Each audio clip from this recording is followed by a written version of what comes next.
Paano nga ba sumali ng isang agency dito sa Pupo?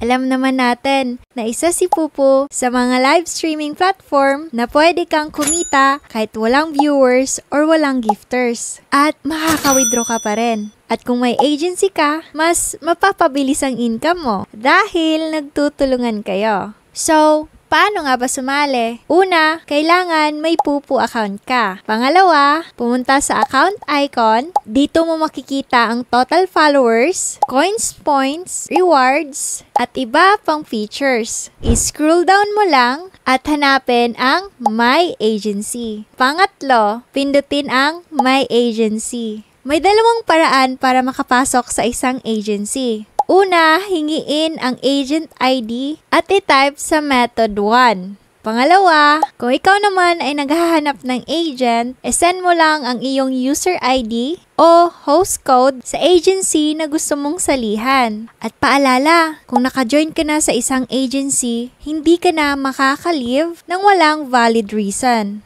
Kasi bawal sumali sa maraming agency at dapat stick to one lang po. At kung agent ka na, hindi ka na pwedeng sumali sa iba't ibang agency. Ito pala ang tips para makapag-withdraw. Una, tapusin ang task. Pangalawa, mag-engage sa kapwa agent or ibang host. Pwedeng mag-trade, mag-send ng lucky gifts, sumuporta sa teams, or mag-join sa VIP. Marami pa tayong pag-uusapan para tayong lahat ay kumita, hindi lang ako, kundi ikaw rin. Pero for now, yan muna ang guide natin. See you in the next video.